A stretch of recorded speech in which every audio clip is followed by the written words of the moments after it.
혹시 여러분 주변에 이런 인연이 있다면 반드시 피하세요.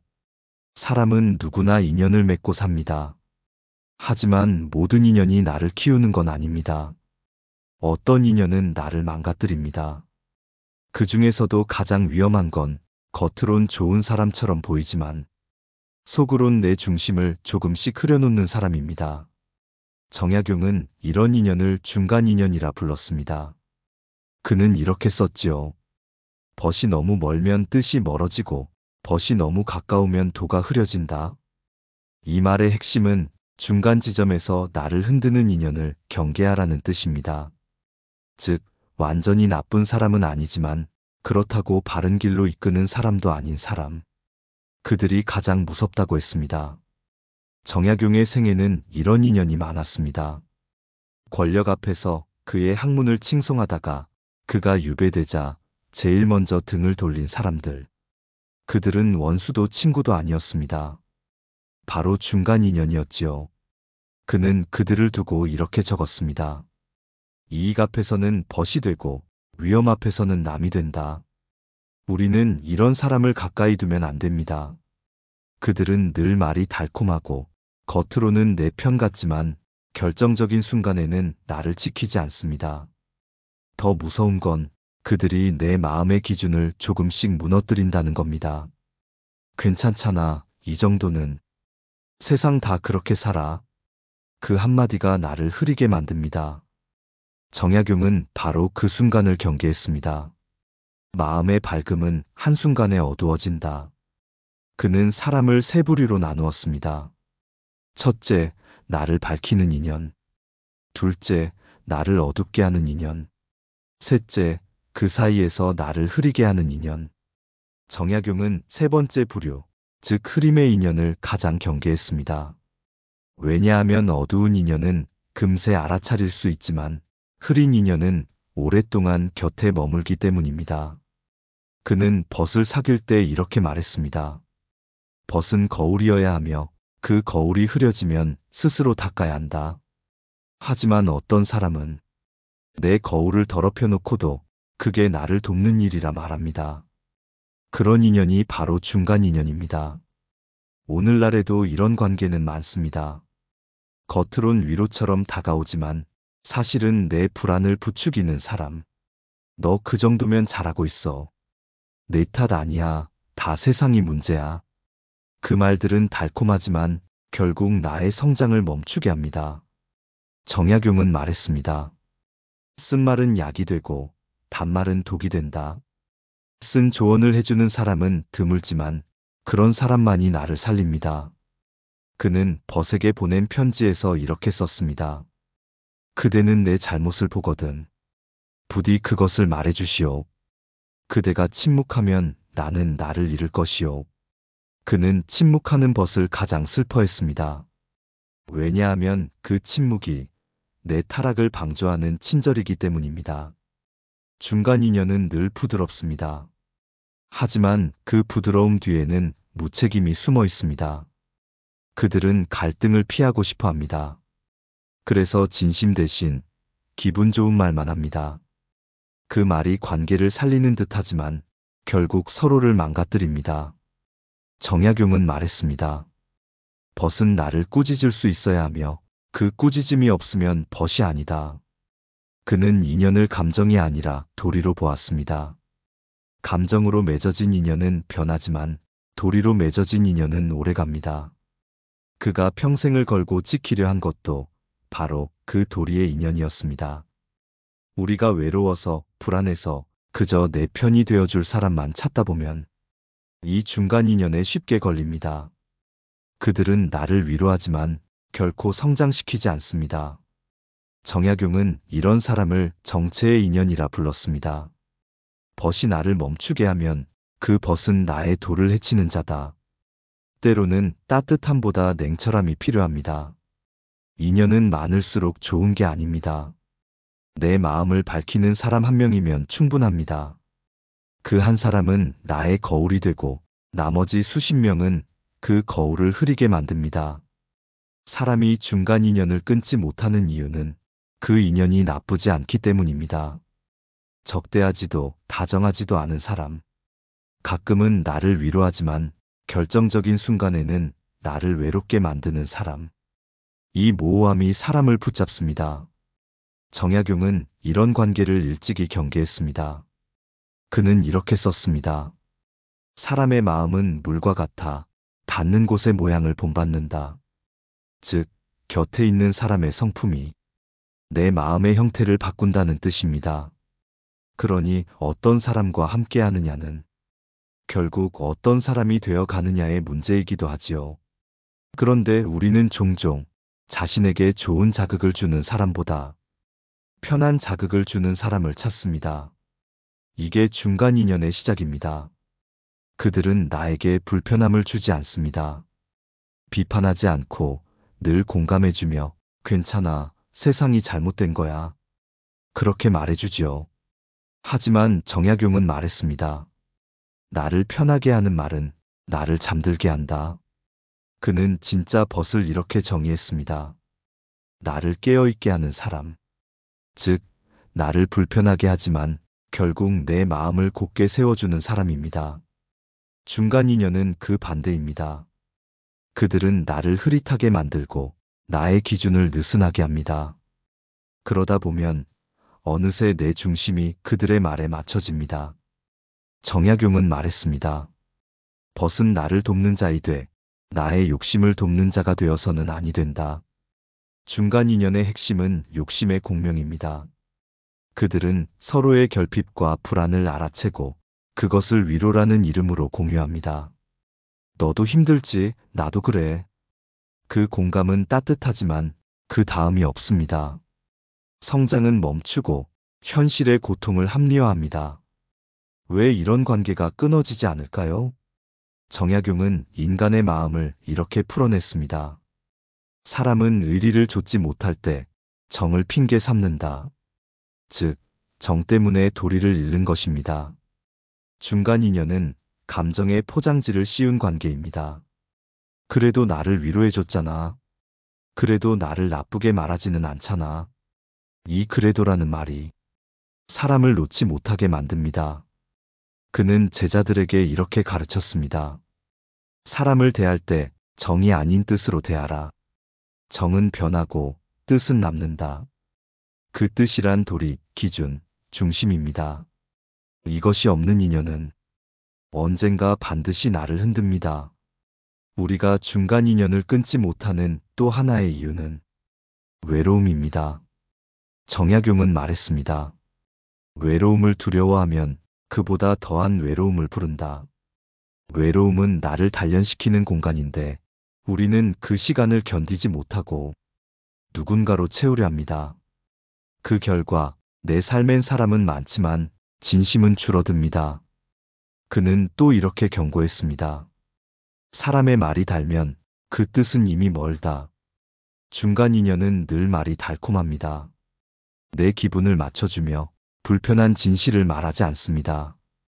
그런데 그 달콤함은 내 마음의 감각을 마비시킵니다. 진짜로 나를 아끼는 사람의 쓴소리가 이제는 귀에 거슬리게 됩니다.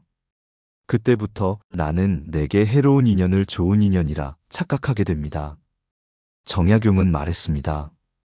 사람이 스스로의 밝음을 잃는 때는 악을 따를 때가 아니라 악과 선 사이에서 머뭇거릴 때이다. 그 머뭇거림이 바로 중간 인연이 자라는 틈입니다. 그 틈이 커지면 나의 도리가 흐려지고 결국 나도 그런 사람이 됩니다. 그래서 그는 늘 단호했습니다. 흐린 인연은 맑은 마음을 해친다. 그는 사람을 버리기보다 먼저 자기 마음의 경계를 세웠습니다. 그대의 마음에 안개가 낀다면 그 안개를 걷기 전엔 아무도 들이지 말라. 정약용은 평생 수많은 인연을 맺었습니다. 그는 학문으로 이름이 높았고 당대의 인재들이 앞다투어 그를 따랐습니다. 그러나 그는 가까운 사람일수록 더욱 조심했습니다. 벗이 나를 따르되 그 따름이 뜻 때문인가 이익 때문인가를 살피라.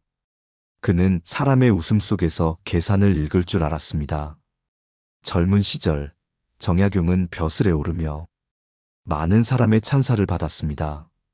하지만 그의 사상이 새롭고 권력자들의 기득권을 건드리자 그 칭찬은 곧 조롱으로 바뀌었습니다. 그때 그 곁에 있던 사람들의 태도는 두 부류로 갈렸습니다. 그를 버린 사람, 그리고 아무 말도 하지 않은 사람. 그는 둘 다 멀리했습니다. 그 이유를 이렇게 기록했습니다. 벗이 어려울 때 침묵한다면 그 침묵은 배신보다 깊다. 그는 도리를 어기는 인연보다 침묵으로 외면하는 인연을 더 슬퍼했습니다.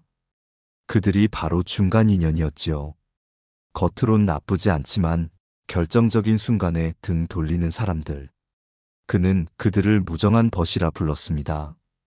그의 기록에는 이런 구절이 있습니다. 벗이 내 옆에 있으되 그 마음이 나와 함께하지 않으면 그는 이미 남이다. 그는 인연의 물리적 거리보다 마음의 방향을 더 중요하게 여겼습니다. 강진 유배 시절 그는 세상과 단절된 채 홀로 공부했습니다. 그때도 그를 찾는 이들이 있었습니다. 어떤 이는 그에게 위로를 건네며 말했습니다. 이제는 뜻을 굽히고 살아야지요. 정약용은 고개를 저었습니다. 뜻을 굽혀 얻은 평안은 평안이 아니라 퇴락이다. 그는 자신의 중심을 무너뜨리는 사람을 끝내 곁에 두지 않았습니다.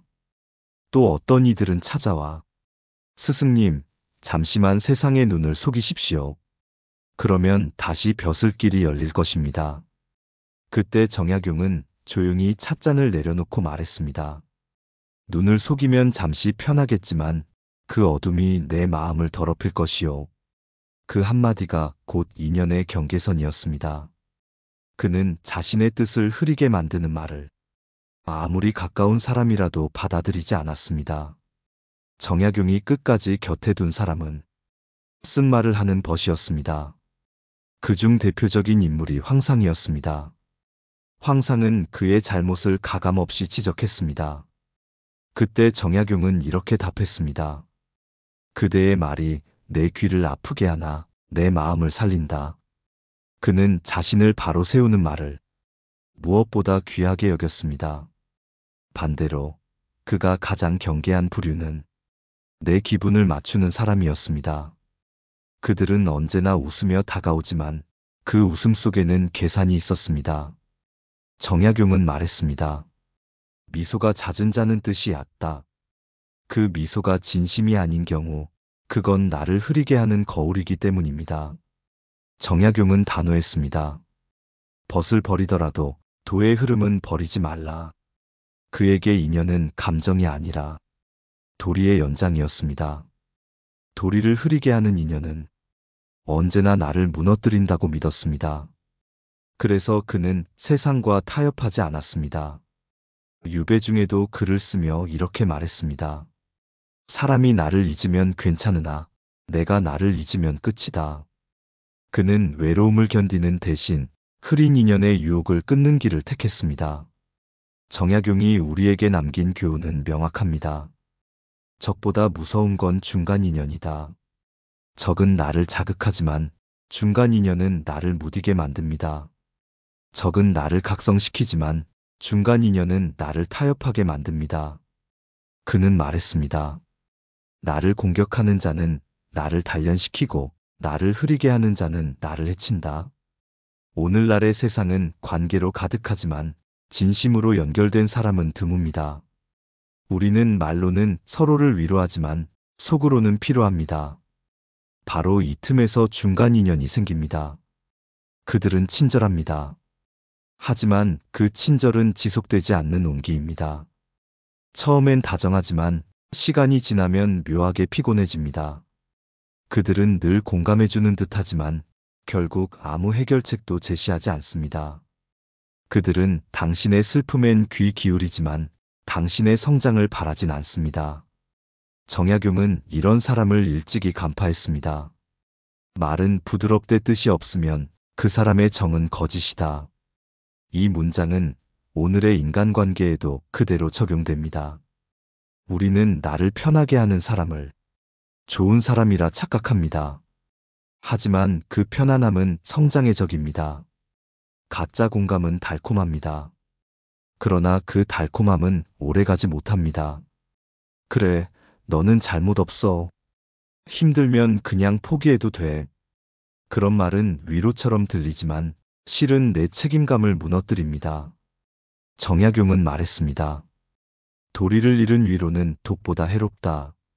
진짜 인연은 내 기분을 맞춰주는 사람이 아니라 내 마음을 바로 세워주는 사람입니다. 그는 귀에 거슬릴 말을 하더라도 나의 방향을 지켜줍니다. 정약용은 그런 사람을 진정한 벗이라 불렀습니다. 벗은 나의 허물을 덮지 않고 그 허물을 일깨워주는 자다. 현대의 중간 인연은 직장에서도 모임에서도 심지어 가족 사이에서도 존재합니다. 표면적으로는 화목하고 서로를 칭찬하지만 그 안에는 경쟁과 거리감이 깔려 있습니다.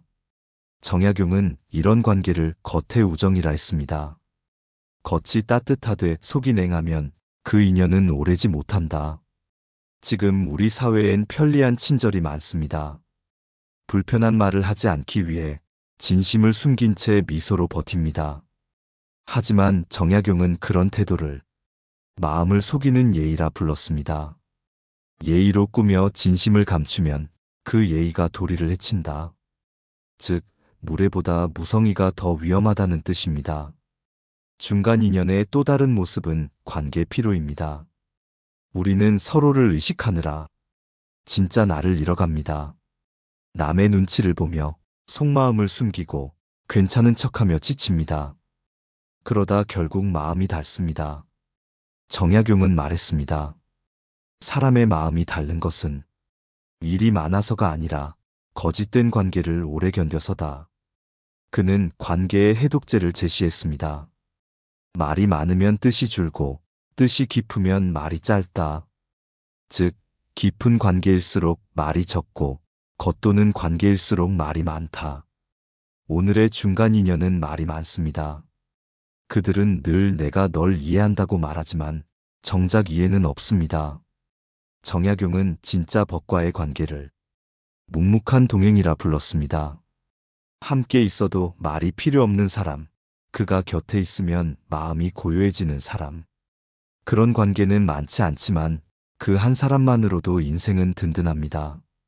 중간 인연을 피한다는 건 사람을 멀리하라는 뜻이 아닙니다. 내 마음의 경계를 분명히 하라는 뜻입니다. 정약용은 이렇게 말했습니다. 사람을 멀리하되 미움을 두지 말고 가까이 하되 의심을 두지 말라. 이 말은 관계의 중심을 잡는 법을 가르칩니다. 멀리할 땐 단호히, 가까이 할 땐 진심으로. 그 경계 안에서만 인연은 나를 해치지 않습니다. 결국 오늘 우리를 망치는 것은 나쁜 사람이 아니라 나를 흐리게 만드는 좋은 척하는 사람들입니다. 그들이 많아질수록 나의 중심은 희미해집니다. 정약용은 말했습니다. 흐린 벗이 많으면 밝은 마음 하나 지키기 어렵다. 정약용은 사람을 보는 눈을 길러야 한다고 했습니다. 사람을 알아보는 일은 천리길을 걷는 것보다 어렵다. 그만큼 인연의 구별은 미묘합니다. 특히 중간 인연은 처음엔 좋은 사람처럼 보입니다. 그들은 공격하지 않습니다. 오히려 내 곁을 지키는 듯 따뜻한 말로 다가옵니다. 하지만 시간이 흐르면 그 말의 끝에 작은 균열이 생깁니다. 그 균열을 눈치채지 못하면 내 삶의 중심이 조금씩 무너집니다. 정약용은 이런 인연의 징후를 3가지로 정리했습니다. 첫째, 말은 많으나 진심이 없다. 그들은 늘 이야기하지만 정작 중요한 순간에는 침묵합니다. 기쁠 때는 함께하지만 고비가 오면 연락이 끊깁니다. 정약용은 말했습니다. 벗이 말로 다가오면 잠시 따뜻하나 뜻으로 다가오면 평생이 따뜻하다. 진심은 말보다 오래 남습니다. 그 진심이 느껴지지 않는 인연은 아무리 오랜 세월을 함께해도 결국 중간 인연입니다. 둘째, 나의 허물을 달래주기만 한다. 그들은 내 실수를 지적하지 않습니다. 대신 이렇게 말하지요. 괜찮아, 그럴 수도 있지. 누구나 다 그래. 그 말은 위로처럼 들리지만 사실은 나의 성장을 멈추게 하는 말입니다. 정약용은 경고했습니다. 나의 허물을 말하지 않는 벗은 내 몰락을 지켜보는 자다. 진짜 벗은 나를 아프게 할지라도 진실을 말합니다. 그 아픔이 나를 살리기 때문입니다. 셋째, 관계가 깊어질수록 내 마음이 가벼워진다. 그들은 함께 있을수록 나의 중심을 분산시킵니다. 그들과 대화하고 돌아오면 마음이 공허하거나 피곤합니다. 정약용은 이런 현상을 도리의 소모라 불렀습니다. 벗과의 만남이 나를 밝히지 못하면 그 만남은 내 덕을 깎는 것이다. 진짜 인연은 함께한 뒤 마음이 더 맑아집니다. 가벼운 웃음만 남는 관계는 오래가지 못합니다. 그렇다면 이런 중간 인연에서 벗어나는 방법은 무엇일까요? 정약용은 사람을 끊는데도 품격이 필요하다고 말했습니다. 그는 제자에게 이렇게 일렀습니다. 벗을 버릴 때 욕하지 말고 감정이 아니라 도리로 멀어지라. 그는 감정으로 싸우는 걸 어리석다 했습니다. 왜냐하면 싸움은 관계를 끊지 못하고 오히려 미련을 남기기 때문입니다. 그는 이렇게 조언했습니다. 마음을 거두고 말을 줄이고 발걸음을 늦추면 그 인연은 저절로 멀어진다. 이 세 가지가 바로 정약용식의 단절법입니다. 마음을 거두라. 상대를 미워하지 말고 그 사람에게 쏟던 정성을 내 삶으로 돌리라는 뜻입니다. 말을 줄이라. 더 이상 그 관계를 해명하거나 설득하지 말라는 뜻입니다. 해명은 미련의 다른 이름입니다. 발걸음을 늦추라. 연락을 줄이고 만나지 않으려 애쓰기보다 자연스럽게 거리를 두라는 뜻입니다. 억지로 끊으면 원망이 남지만 서서히 멀어지면 관계는 조용히 정리됩니다. 그는 말했습니다. 끊음이 고요해야 남는 미움이 없다. 즉, 조용한 단절만이 내 마음의 평화를 지켜준다는 뜻입니다. 정약용은 인연을 끊는 것을 두려워하지 않았습니다.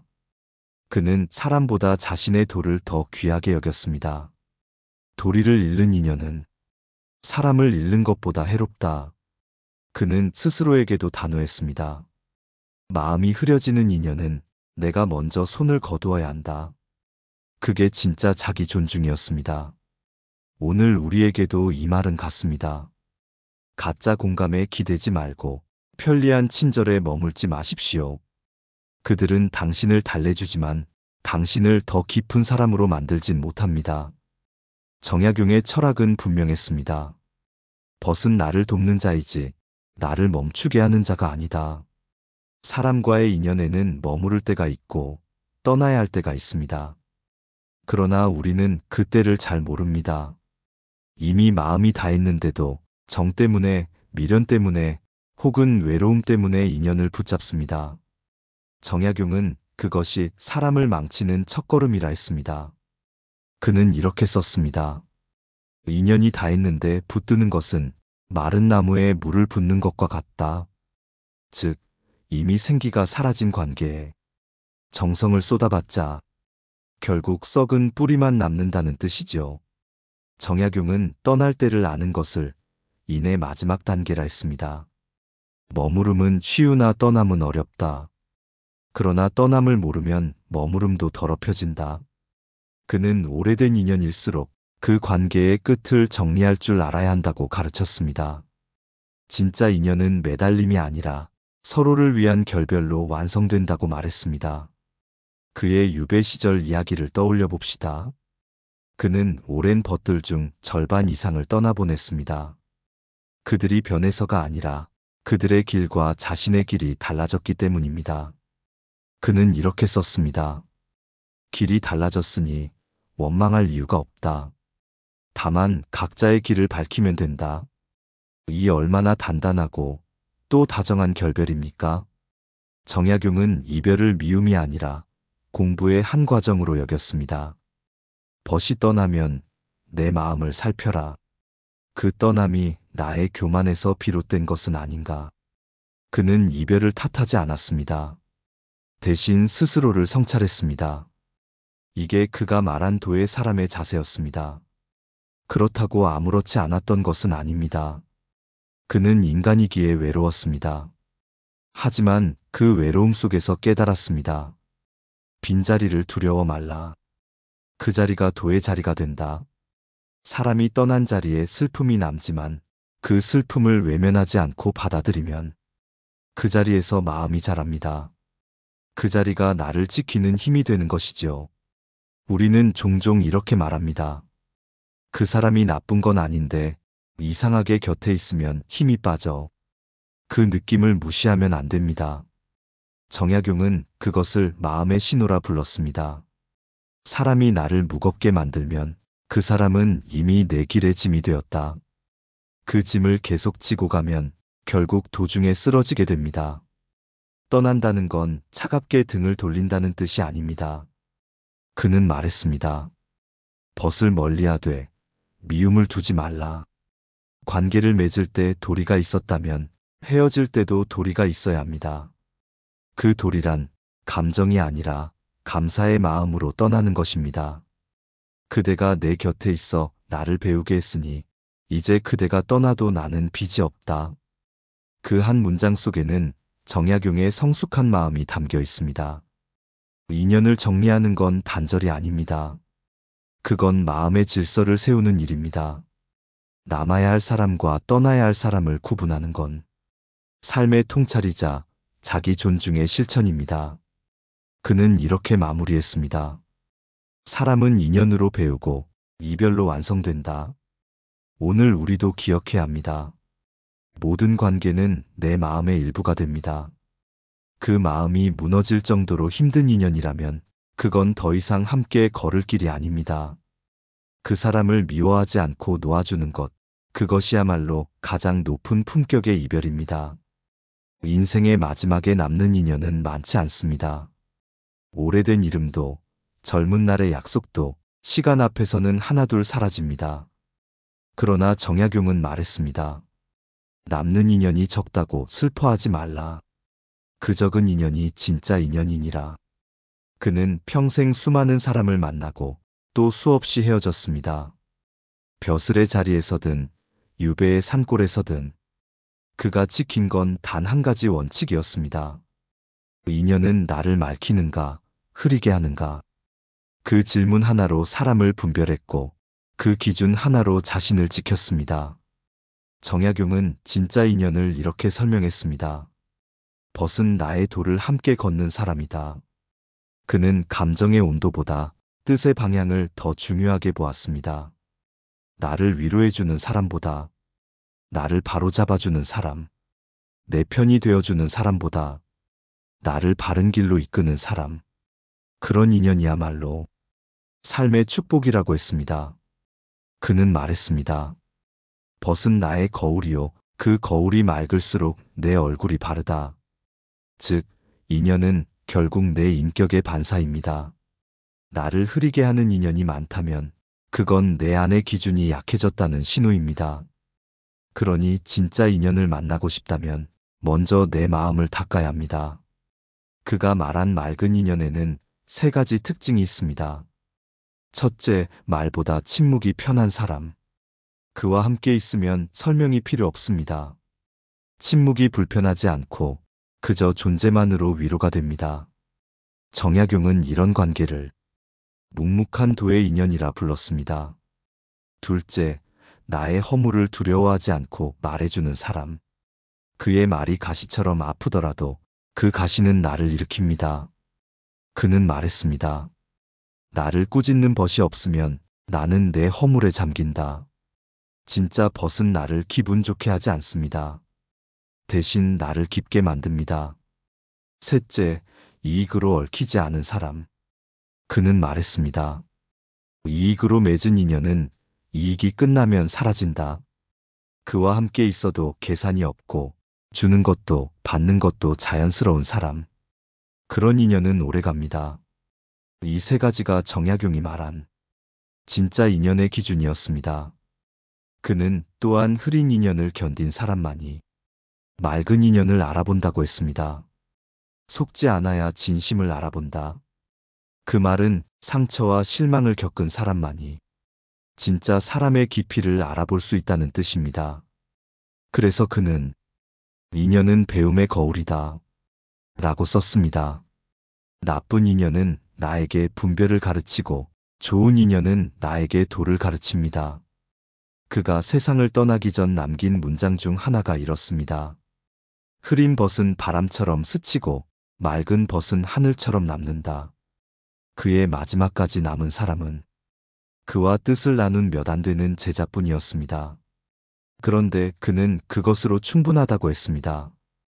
벗 하나면 족하니 그 한 사람이 천 사람을 대신하리라. 오늘 우리의 삶에서도 마찬가지입니다. 사람이 많다고 든든한 게 아닙니다. 내 마음을 밝히는 단 한 명의 인연이면 됩니다. 그 한 인연이 나를 지탱하고 그 한 인연이 나를 사람답게 만듭니다. 그리고 잊지 말아야 합니다. 진짜 인연은 찾아오는 게 아니라 내가 준비될 때 비로소 다가옵니다. 정약용은 말했습니다. 내 마음이 고요하면 그 고요에 이끌려 맑은 벗이 온다. 외로움을 두려워하지 말고 혼자 있는 시간을 헛되이 보내지 마십시오. 그 시간 속에서 마음을 닦는다면 흐린 인연은 떠나가고 맑은 인연은 반드시 옵니다. 그래서 그는 마지막에 이렇게 썼습니다. 사람이 나를 떠나도 한탄치 말라. 진심은 언젠가 돌아온다. 그때는 말이 필요 없고 마음이 알아볼 것이다. 그게 바로 정약용이 남긴 인연의 완성, 그리고 우리 모두가 닿아야 할 맑은 관계의 철학입니다. 감사합니다. 내 삶을 바꾸는 지혜였습니다.